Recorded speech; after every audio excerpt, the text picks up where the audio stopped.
shared with the committee. Thank you. And thank you, everybody, for coming. We have a roll call, Vicky. Commissioner Madrid, Here. Commissioner Levitt, Here. Commissioner Rowley, Here. Joyce Gates, Here. Gilbert Salguero, Here. Lisa Spear, Here. Tom Martin, Here. Jamal Williams, Commissioner Paula, Michael Koss.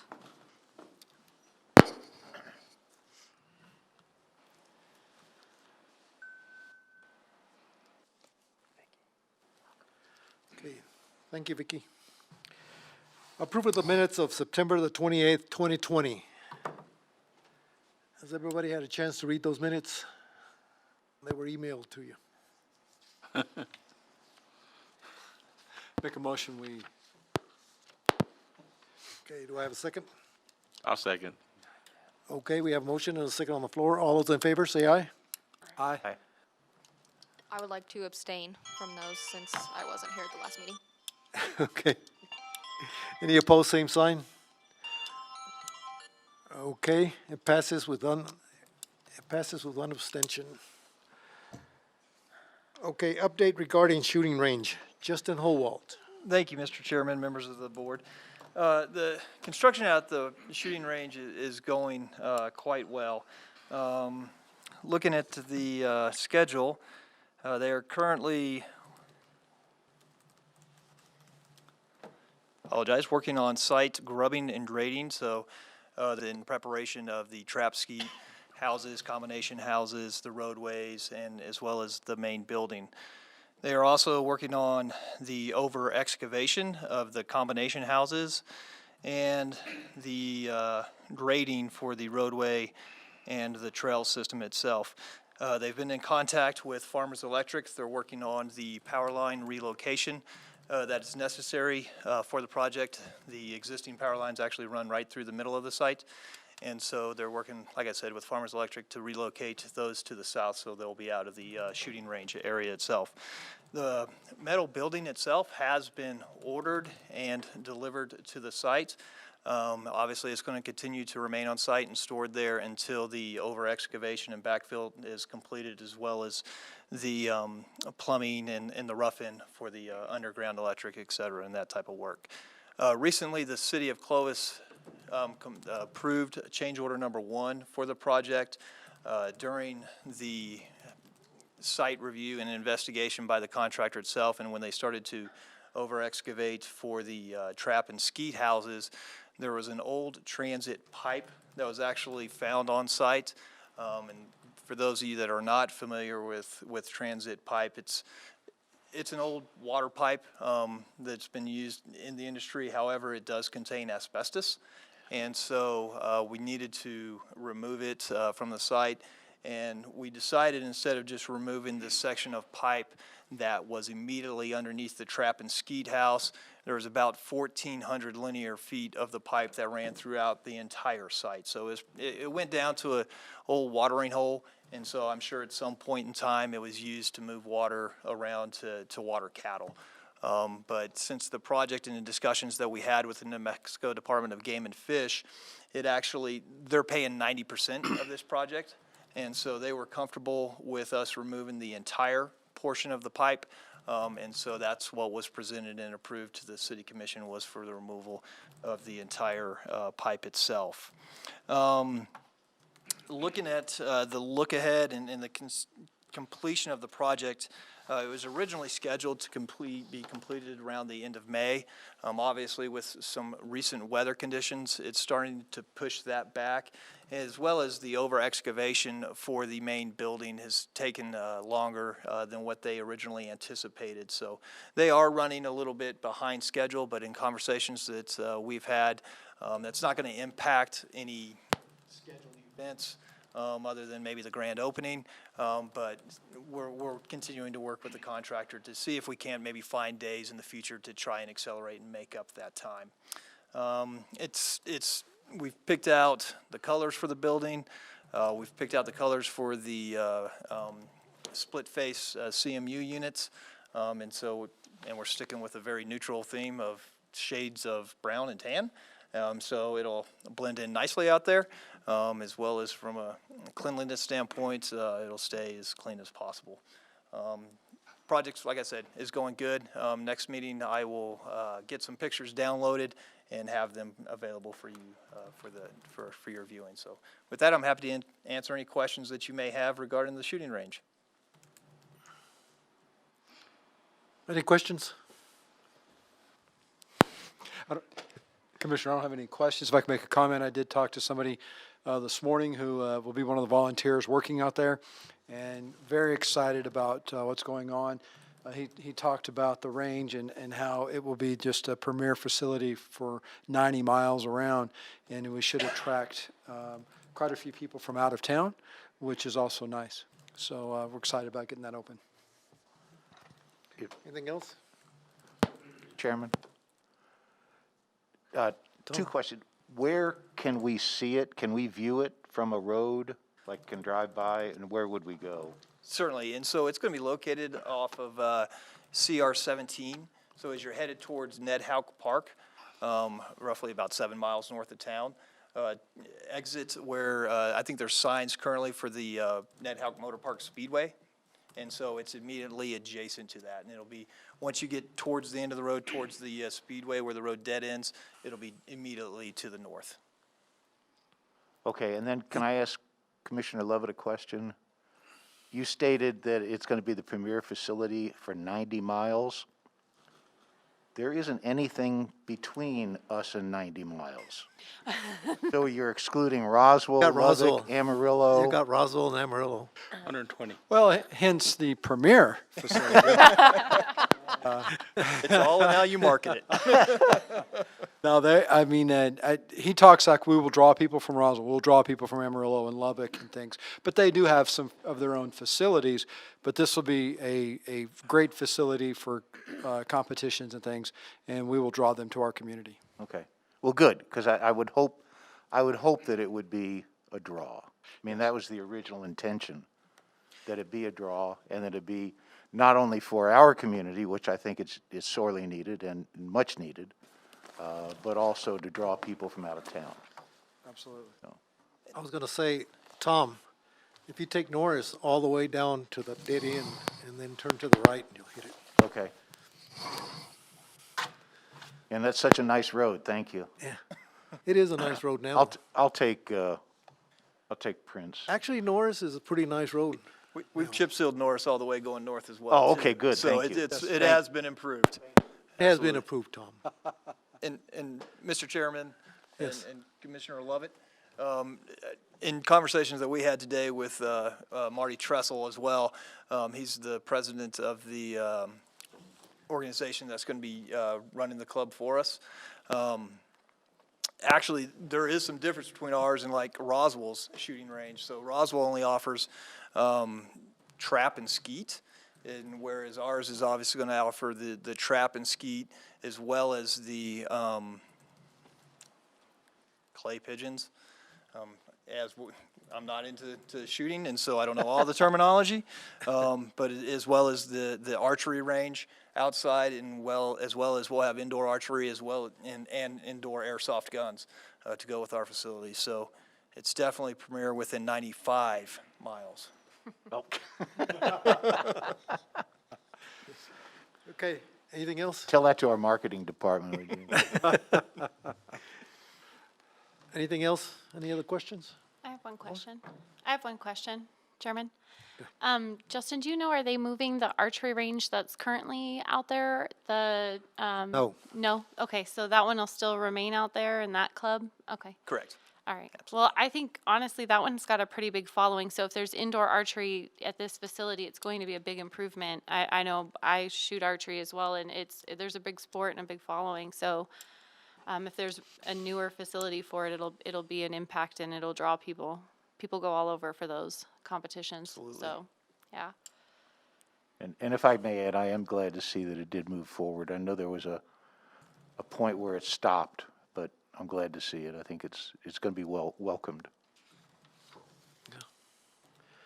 Thank you. Anything else? Okay, next we have for the good of the order. And we have updates on projects, but first, before we go on that, I want to ask Joyce Gates, have you done anything with, or found out anything about that Pappy Thornton's? Nothing. Nothing? So, Mr. Chairman, members of the Parks, Recreation and Beautification Committee, I know it's been several months since we've met, and Ms. Gates, you and I haven't had the chance to speak. I have John Ryan, who is a consultant for the city at the federal and the state level, working on researching grant funding at the federal level for museums. We get notifications every week from our federal representatives on funding, and we are actively trying to search for funding to help you with this, and at the state level too. So we have two people, Ruth Ann Kelly and Kelsey Knight, who are also helping me in trying to find funding to help to address that situation over there at the Pappy Thornton Museum. So maybe you and I can talk afterwards and about it a bit more, if that's okay, Mr. Chairman. Okay, thank you, Claire. Thank you. Any questions on that? To Claire, on our funding? Okay, update on projects. Shane or Justin Howell? We have John Walton with us this evening, Mr. Chairman. He's Shane's assistant. Shane was feeling a little bit under the weather, so John is filling in for him. So, Mr. Walton, if you please would quickly update, or give us an update on what's happening. Yes, sir. Update on projects. We have had quite a bit going on. We did change out some shelters over at Potter's. Sorry, I'm a little disorganized here. We did install some gates over at the Aquatic Center. As of recent, we have had a lot of water leaks from this weather we are going to have to take care of. A bunch of our restrooms, lines burst, you name it, it's gone wrong. As for the park's maintenance, there's just not much going on other than fixing water leaks like that.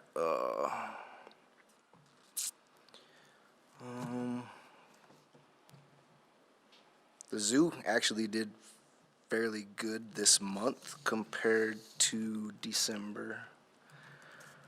The rec center is still closed to the public, but they are doing the tax aid from February up until April 15th. The aquatic center did remarkably well this month compared to last. Other than that, that's about it for parks. Thank you, John. Thank you. Thank you. Any questions? Mr. Chairman, Yes. I would just like to mention in regard to the aquatic center, and you know that we use that, Clovis High School does for our swim program. We have just invested some money in purchasing some timing devices, and we're planning this year to have actually some dual swim meets here in Clovis. So real excited about doing that. So I just wanted to make sure that you guys were aware that we're going to have that capacity. And obviously, if the city ever needs to use that stuff, that system, we definitely would offer that to you. Okay, thank you, Lonnie. You're welcome. That's very good Didn't to you have hear. a swim meet there Saturday? No, sir. Well, maybe one of our clubs did. Swim actually doesn't begin for us until March Okay. 22nd. Because so- some people from, I think it was Albuquerque that came down Saturday. I think. Not utilizing our facility. It's only open right now. I know the swim club is using it for practice in the morning. I believe the swim team is using it for practice in the afternoon. And then we have it open for lap swim. Okay. Okay. Anything else? Mr. Howell? Yeah, absolutely. So a couple other projects that the city of Clovis is working on. Obviously, our major project is finding a replacement for Mr. Mark Dayhoff, who retired in December. Ms. Burrows and I are currently in the interview process. We'd originally made an offer after our first round of interviews, and ultimately, the gentleman that we had made the offer to did not accept the position. So we re-advertised, and now are currently in the interview process again. We've actually conducted 3 interviews, and they've been really good interviews, and so we've got a couple others to conduct this week. We plan to finish that process, obviously the interview process, by the end of this week, and then have a selection made by the end of next week. And so then we'll start working on the offer again then, and trying to get that position filled as our Parks Director. But like I said, from the 3 that we've done so far, good candidates, so I'm looking forward to the upcoming ones, and I think that so far we wouldn't be able to go wrong with at least one of the 3 that we've interviewed so far to date. A couple other projects that we are working on is the irrigation system out at Colonial Park is in the process of being replaced on the back 9. That project is underway. It was scheduled for 90 days of completion. K Barnett this week, who is not the main irrigation contractor, but working with them to install a couple of roadway crossings, one near the clubhouse there at Colonial, and then one further east when you get towards where the Wedgewood Housing Division is townhomes are situated. And what those crossings will do will actually loop the front 9 and the back 9 systems together to where eventually we'll have pressure throughout the entire system. And the reason that is necessary is we're also out to bid on the replacement of the back 9 lake facilities. Bids are due on Thursday for that project. So we'll be going in and excavating the back 9 ponds down to a depth of about 15 feet, replacing the pump house, which will allow us to make sure that we have an adequate 5-day storage supply above where the intake screens are for the pump station itself, to where if there is a break in the future reuse system coming into it, we'd have 5 days of volume to still be able to water the golf course with. And the entire golf course will be irrigated out of those back 9 lakes in the future as well. The Ned Houck Park, obviously we're working on the shooting range out there, as well as, we relocated the model airplane a couple years ago. And so there's been some conversation around potentially master planning Ned Houck Park. So rather than going with a shotgun approach to it, actually developing a plan like we have done for Hillcrest Park. Knowing what trail systems that we have out there, knowing where the existing park systems are, knowing where the Frisbee golf is. We own 3,200 acres. Obviously we probably don't want to develop all 3,200 acres, but if we had a plan in place, it would give us some direction and goals and guidance on where things could be placed in the future. And so we had a conversation with Consensus Planning to perform that type. They do perform that type of work, and they actually developed our Parks Master Plan for us back in 2015. And so we just reached out to them, said, hey, is this something that you guys could tackle? They said, absolutely. So they're going to give us a scope and work to review, to take a look at, as well as a fee. And it'd be very high level. And so it basically kind of identify places in the park for different activities. And then someday, once there's funding identified, we could then obviously go from a 50,000 view down to a 5-foot view and actually put those plans in place to implement those. So that's something that Census planning for. On the capital outlay front, if you all recall, we received capital outlay funds the last legislative session. We finally did receive the grants and contracts in place for those. And so one of them being for the replacement of the parking lot at AYSO soccer fields. That's a project that we can begin here pretty quickly without a current Parks Director in place. So we will get started on that project. Another one is the Beecham Lights, and so we're going to wait for the director to get on board. that may have more contacts in that industry to get that going. But we recognize it's coming up. We will also, there'll be a match component necessary to finish that project. The original award was for $100,000. That's not going to cover the cost to put the full lights in. So we'll budget funds for the remainder of that project once we know a good price to put into the budget itself.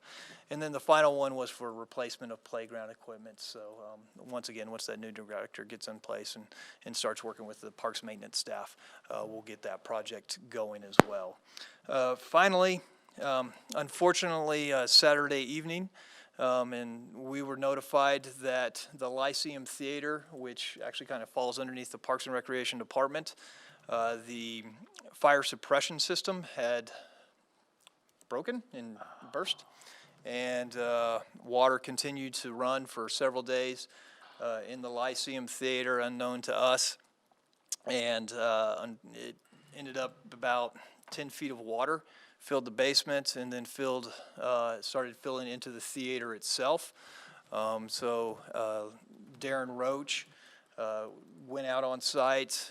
We got all the electrical work shut off. We got the water shut off. Public Works came in with our wastewater division with what we can call trash pumps. They're essentially large pumps, started to pump out the water out of the facility, which we were able to do. There was so much water in the facility itself, it actually went into the Old Fellows Building, which is the building adjacent to the south, and got about 3 feet of water into their basement as well. And so we'll be working with them as well as our insurance company for claims against that water leak. And it wasn't, we had several water leaks throughout the city. Our fire departments were impacted, our airport was impacted, our landfill was impacted. So it's just, with those cold temperatures, it just happened. So we'll continue to work on the Lyceum Theater, and thank you to Lisa for hanging out there all day as we're trying to get air into the building and start drying it out. So, Mr. Chairman, with that, that's all I have, and I think Ms. Burrows may have a couple updates as well. Okay. Yes, and I'd just like to echo Mr. Holwalt's thanks to Lisa. She went out at about 11:30 Saturday night and was there with the guys assisting to make sure that we were okay. So thank you, Lisa, for doing that.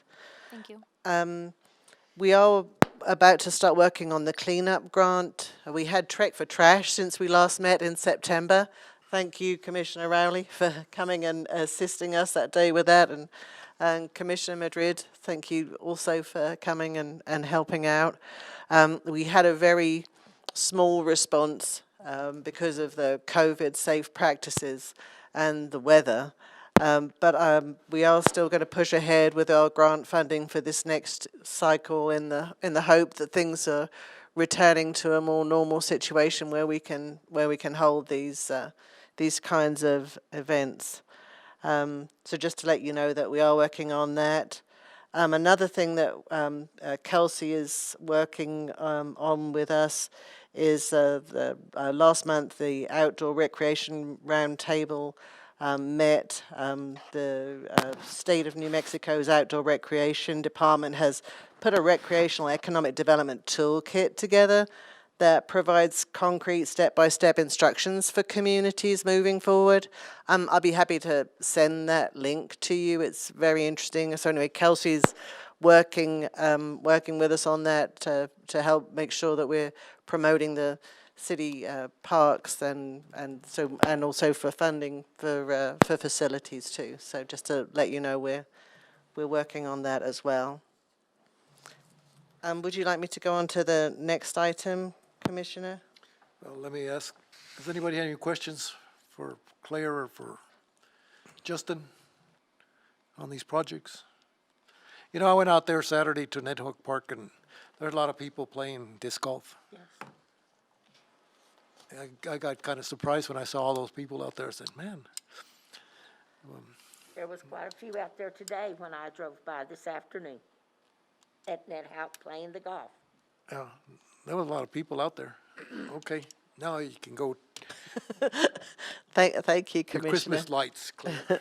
And members of the committee, that's one of the things that we have been talking about is how to better purpose the city parks, during the downtime. For example, when, soccer season is out, how can we, repurpose those areas during the months that they're not playing soccer?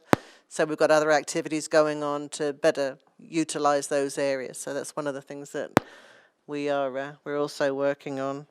And Lisa, I know my name is on this, but I'd like you to jump in too. There's a conversation here about Christmas lights at Green Acres. So Lisa and I and others are on the retail committee with the Chamber of Commerce, and we were looking at ways to promote downtown, and we ended up actually outside the downtown area at Green Acres and putting Christmas lights up. So the commission very kindly, thank you commissioners that are here, helped to fund that, putting the electrical in to facilitate that. And then the chamber held some events to raise some funds. And Lisa, you had Excel, they had some funds too. So we had these lovely Christmas lights out there at Green Acres. Since then, and Lisa has done a stalwart job in helping with all of that too.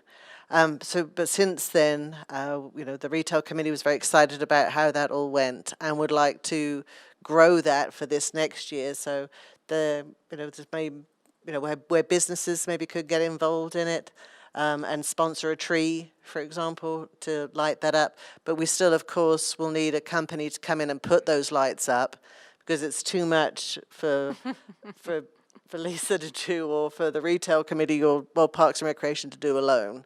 And of course, we will need the electrical to be put in, and of course that's quite costly. So that will be things that we'd bring back to the commission in the future. But I wanted to let you know, and I didn't know if you'd all noticed that we had lights out there at Green Acres this year. So that was a fun addition to the park. And Mr. Chairman, with your permission, I don't know if Lisa would have any comments.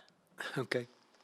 Go ahead, Lisa. It was fantastic. I think it was an awesome opportunity to show community spirit through the holidays when it was a challenging holiday, I think, for everybody with 2020.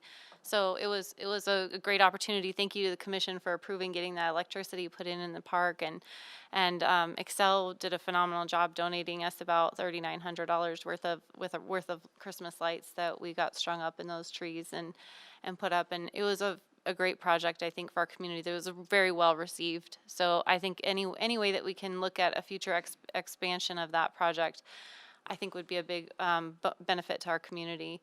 And I think we will need to look at more power. That was our biggest challenge was, we ran thousands of feet of extension cords all over that park. And I think that could be, something that maybe, in the future we can look at and how we raise funds or how we might be able to make that happen. But it was very well received. Thank you for allowing us the opportunity to do that too. Thank you, Lisa.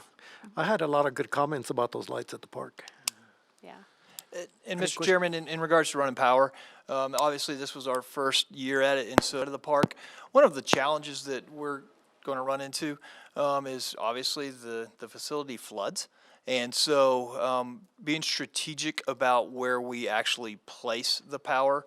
This year we pushed it up near the sidewalk along 21st Street, and so we do have to run a lot of extension cord. But as we get closer to the lake itself, that could become extremely challenging. So while we'd like to get power and we'll brainstorm ways to potentially get it closer, we may have some limitations on what we can actually do. And Justin sees it from an engineer's perspective, so thank you, Justin, on that. But we definitely, I think that's a very good point. Thank you for that reminder. But I think, and we made it work, and we reached out. I've done a lot of research with other communities that have done it, and they have extension cords all over the place too. And I think that's something that, is just part for, how you make it work.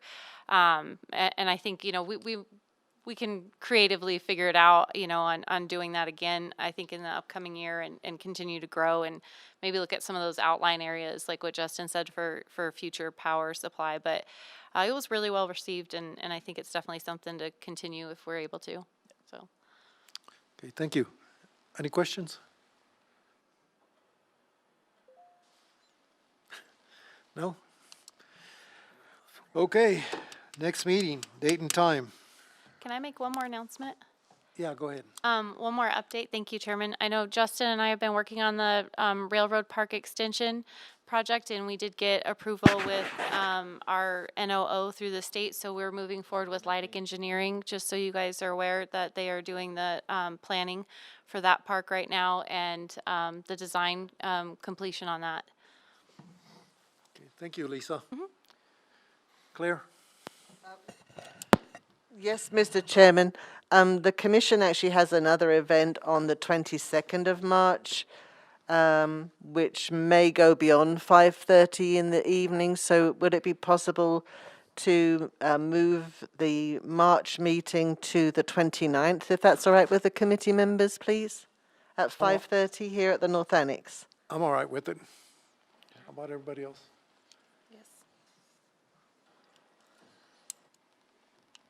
And that probably, hopefully, will give us some more time to get our new director on board. Okay, I'm all right with it. Okay, anything else? Anybody wants to bring up? Okay, if not, I guess we stand adjourned.